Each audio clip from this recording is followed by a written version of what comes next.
It is time to begin. We're looking at lesson 3 in the book of 1 Thessalonians today in our Bible study.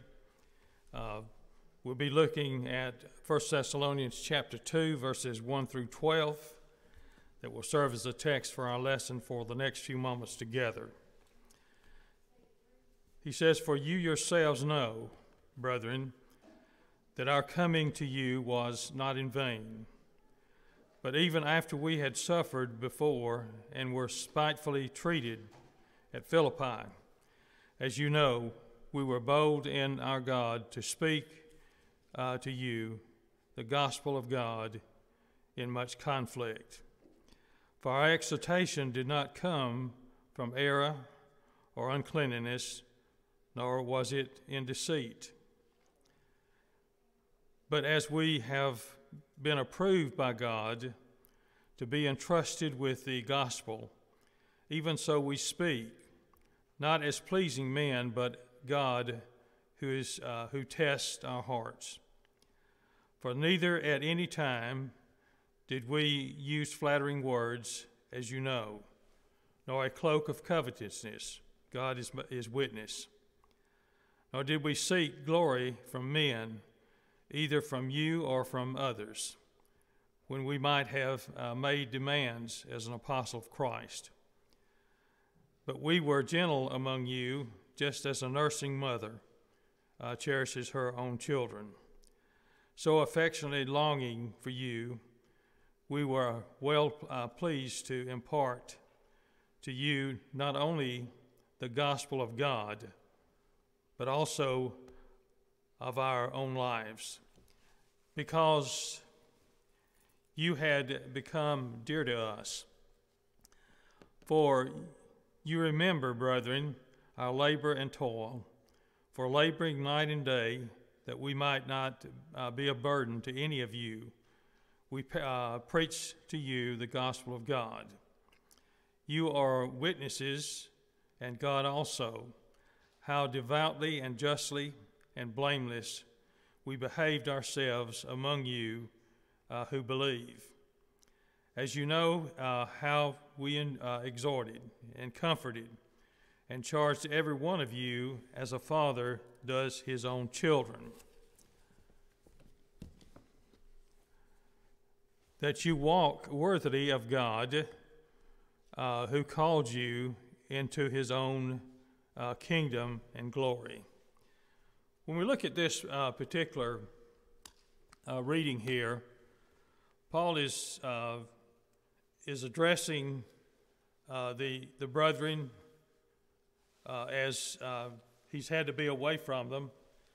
He was concerned about the fact that he had to leave so quickly, and so he was also concerned about how well they were doing. One of the things that you'll see as you look at the Apostle Paul in his writings is that he is very concerned about the places where he's been and how well the people are faring. When we look at the introduction here, when the New Testament with its authoritative message came into being, the Apostle Paul knew his example was of great importance. And so, therefore, for the people of Thessalonica, as well as other places, he was apt to think of being a Christian according to the ways of Paul and his fellow workers and how they lived. One of the places, as he writes to one of the letters, he says, "Be you followers of me, as I also am of Christ." And so, as we look at what Paul is saying here, he is very much aware that not only his preaching be effective, but that he models the things that he is preaching to those round about him.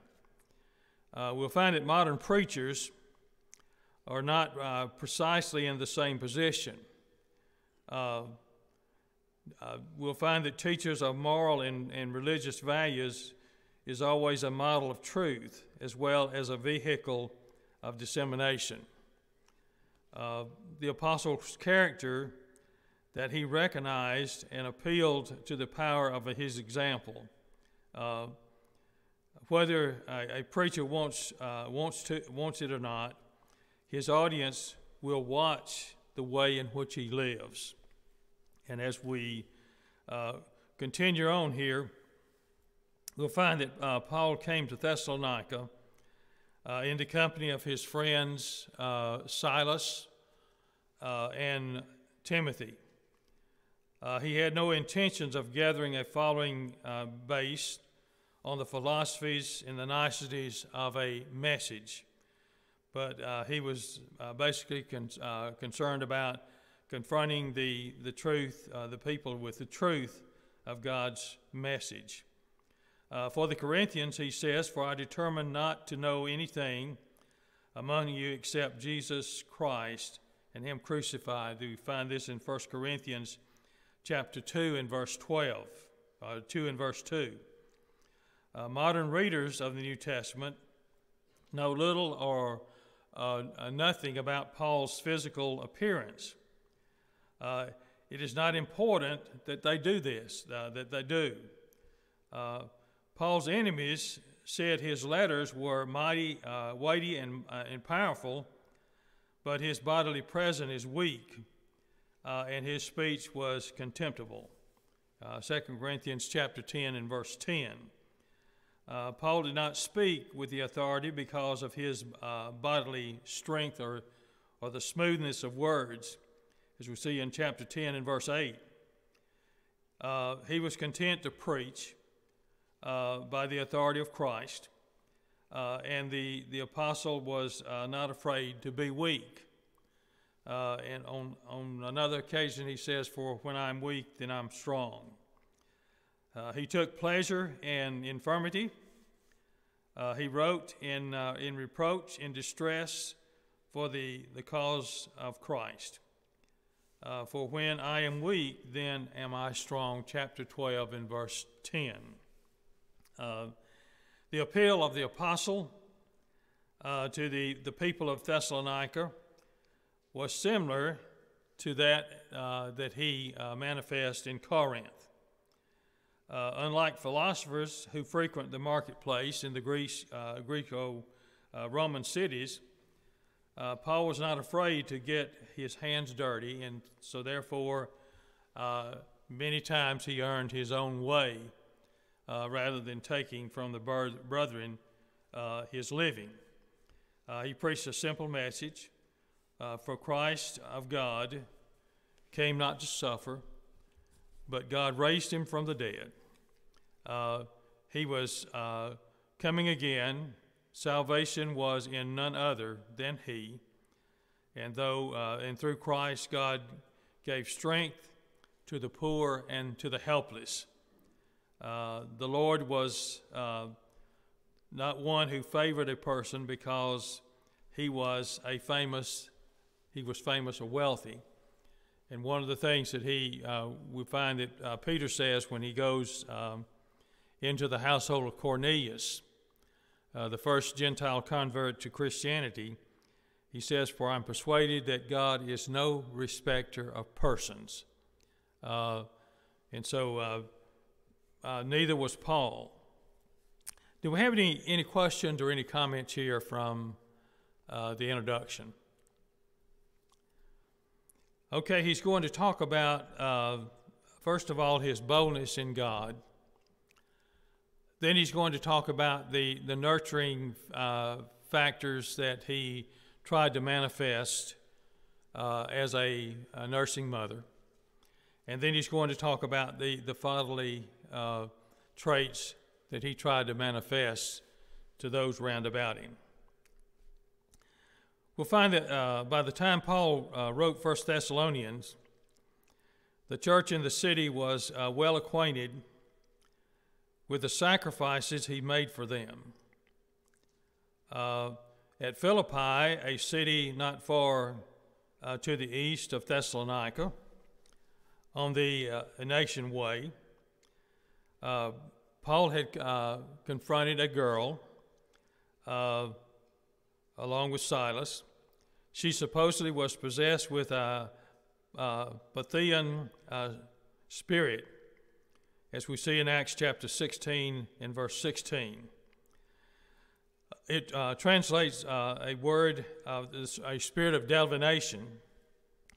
And because she was possessed, she brought her masters much profit through fortune telling. This is the only place in the New Testament where an evil spirit is called the spirit of Pythia. And the word is one of a special interest to the Greek world, because Bithynia was an old woman who spoke gibberish at Delphi. The site was not far from the west of Corinth, just off the Corinthian Gulf. The golden age of Delphi was now past, and the Greeks had long thought that Pythia foretold the future by the power of the god Apollo. And so they associated everything that went on with one of the gods. He healed the girl by casting out the demon. And this is what brought the onslaught here of the beatings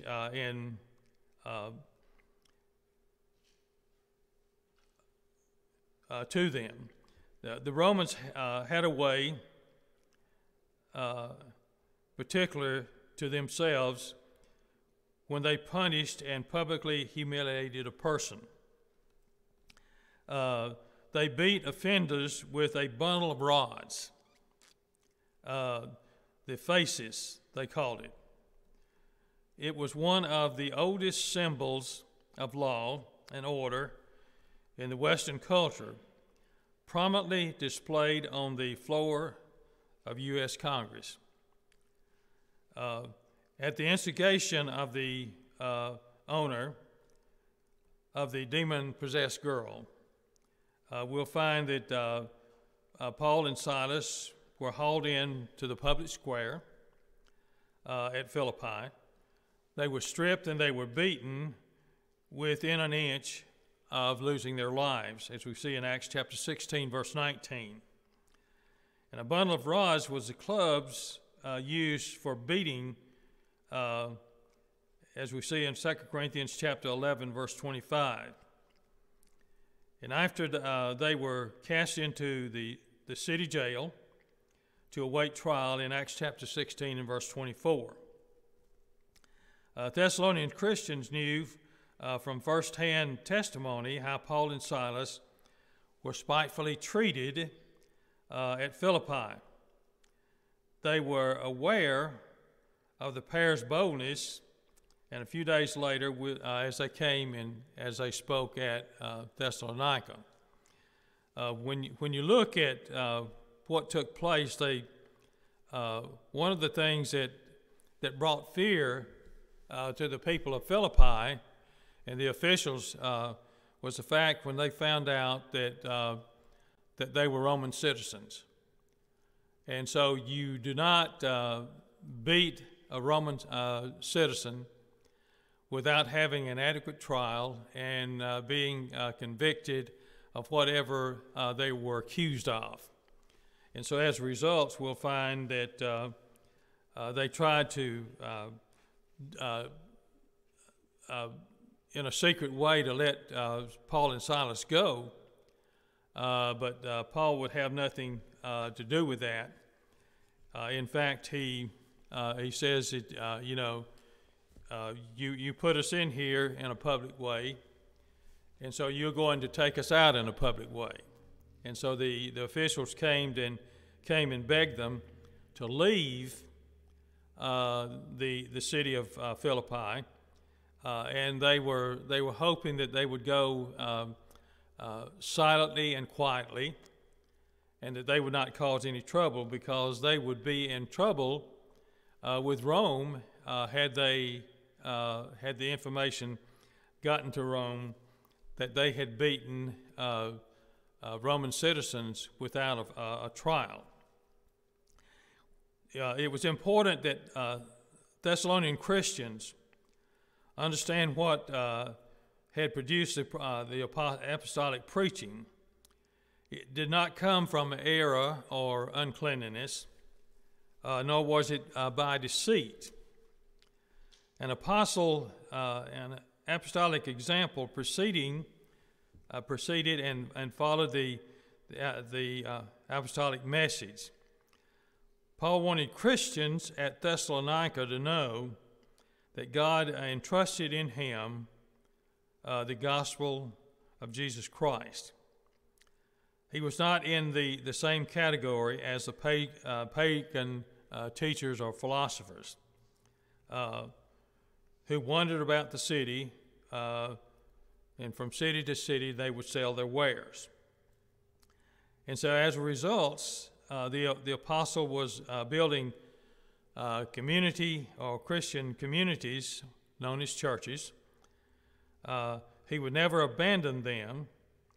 And when he was in Athens, Paul remembered the Thessalonian church constantly in his prayers, and as he did in other places.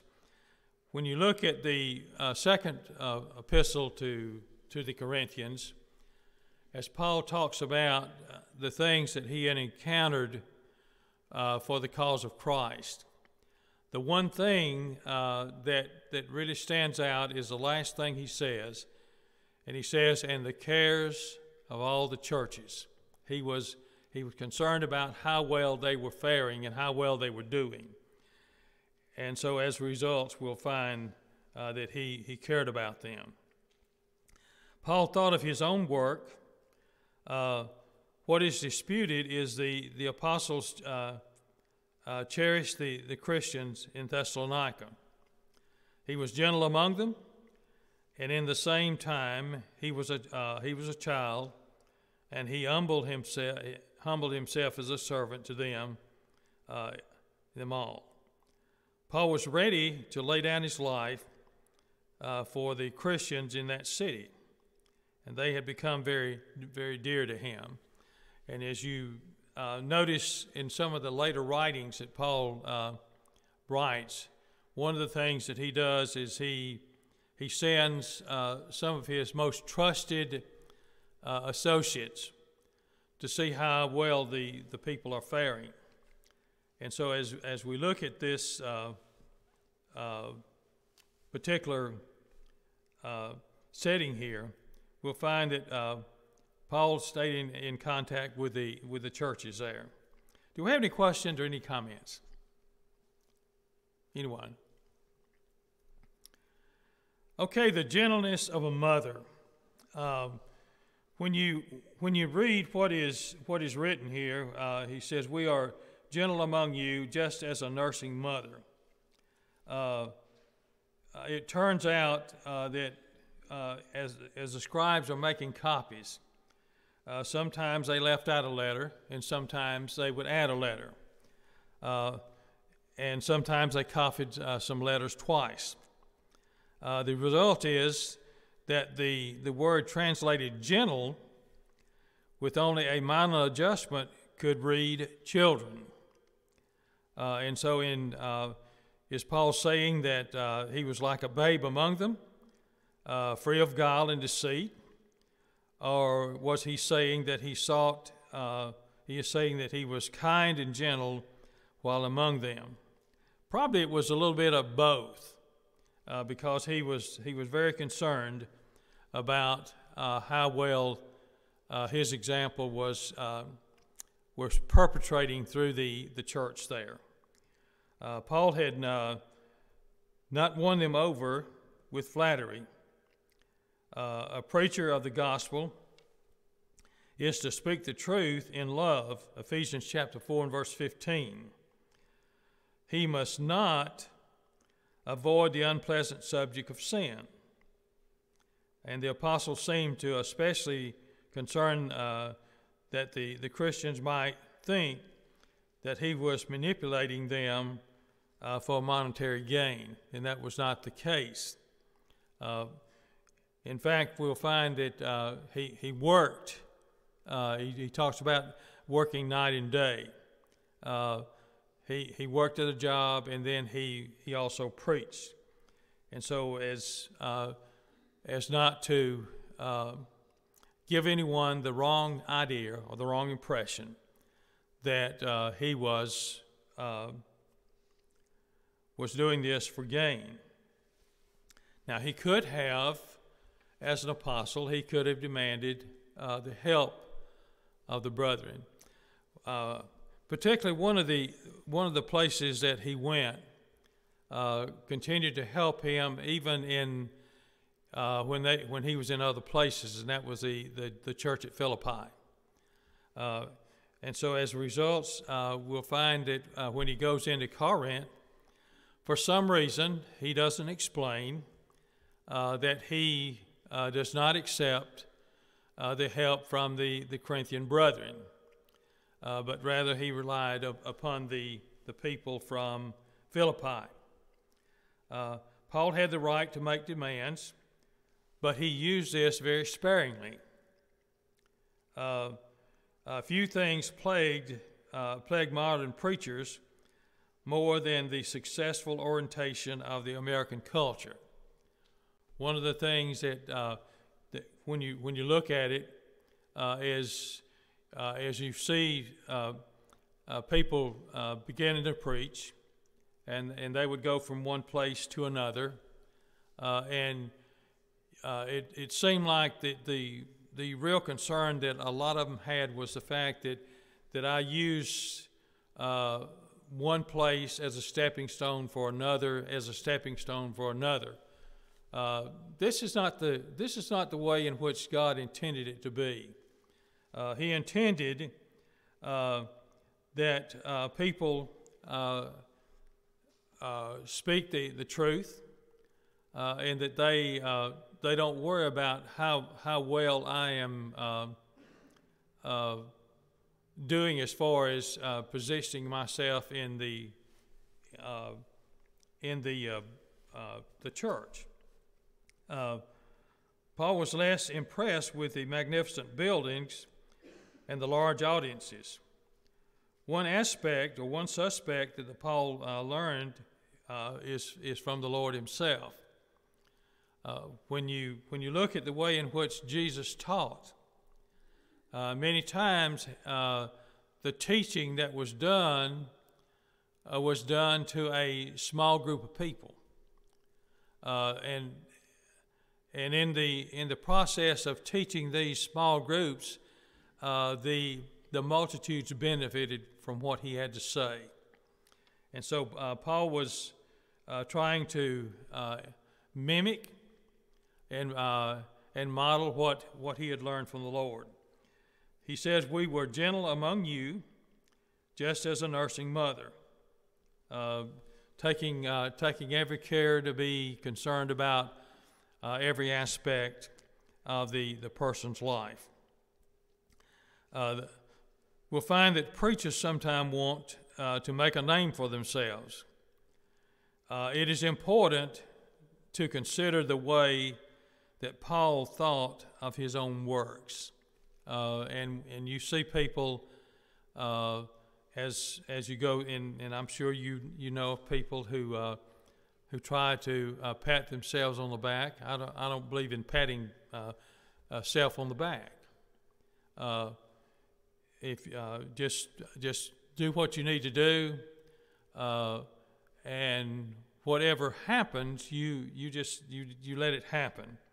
And so the apostle cherished the Christians at Thessalonica. He was gentle among them, and at the same time, he was a very humble servant to all of them.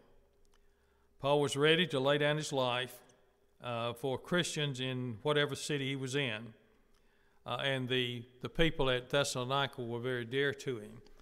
As I pointed out, when we began to study, one of the things that kind of can give you a misconception of what Paul felt about Thessalonica is when he had to leave Thessalonica and go to Berea. And the Bible says that the people of Berea were more noble than those of Thessalonica, in that they searched the Scriptures daily. Now, what we need to understand is that there were a number of people in Thessalonica that took Paul at his word. They were converted to the cause of Christ, and so therefore they were concerned about him, and they were concerned about their lives also. Do we have any questions or any comments here? Paul as a gentle nursing mother. Okay, we turn now and look at the father side in 1 Thessalonians 2, verses 9 through 12. Paul was very confident of himself. He spoke of his relationship to the Christians at Thessalonica in terms of a nursing mother, caring for babies, or a father exhorting children. And he did both of these. Neither the Lord nor Paul thought of themselves from the standpoint of a gender difference. It seems to disappear in the church and in the home. God has given the responsibility of leadership to men, but this never means that the mother, who is probably one of the strongest sustainers of the relationships to her children, that she offers guidance to them on a daily basis, and in a situation from time to time when they needed this. And so she could also have a leadership role in dealing with children. Many times when the father's away at work, the mother is there with the children, and so she takes the responsibility of teaching and training and giving them guidance. Paul was not afraid to present himself in the guise of a woman when it was helpful. He did not hesitate to take the guise of a man. More important than the adoption of a male or female imagery, the apostle wanted his readers to think of him as a servant of all, and that's the undermining goal that we should have, is to be a servant. Whether apostle or teacher, or whatever the role is that we play, we need to be conscious and be concerned about the role as a servant. Paul calls on Thessalonian Christians to bear witness to his devotion to them and his blameless conduct among them. In other words, he says, you know what I was like. When you read Luke's account, he says that Paul had free reign in the synagogue at Thessalonica for 3 weeks. And he doesn't go on to explain that Paul probably stayed there longer. And the indication, when you look at what was accomplished there in Thessalonica, that the second being the case, that he spent much time, and they had a time to look at him and to see that he was genuine, that he was real, and that he was not trying to put on a scene in order to gain followers. And so he was blameless among them, and no gospel preacher ought to overlook the importance of the task to model as well as to preach Christ. Do we have any questions or any comments here? Anyone? Okay, let's look at the conclusion. Paul did not ignore the personal element of preaching Christ. And no preacher must ignore that. Preachers may protest.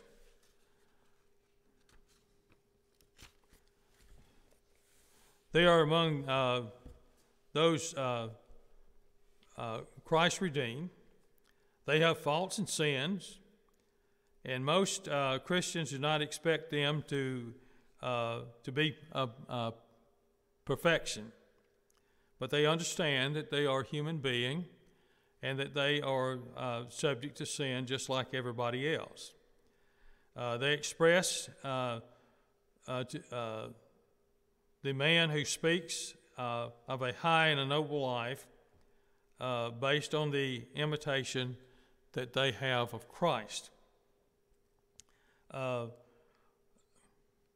What is true of the preacher is applicable to elders and deacons and teachers. But the preacher is in a prominent public position many times, and so it's important that his example match his preaching. Whether the slander is a lie or whether it begins with a kernel of truth, the preacher needs to be aware that the church is often measured by what he does. And so we'll find when Paul speaks of his concern for the Christians in Thessalonica, know why he preached and know the purity of his motive and the glorification of Christ to which he gave himself. And so this is what Paul is saying is you wrap yourself up in your message as well as the lifestyle that you live in order to convey that message. And so do we have any questions or any comments on this lesson today? Next week we'll be looking at conversion from 1 Thessalonians chapter 2, verses 13 through 20. And we'll see what the Bible tells us about that. Okay?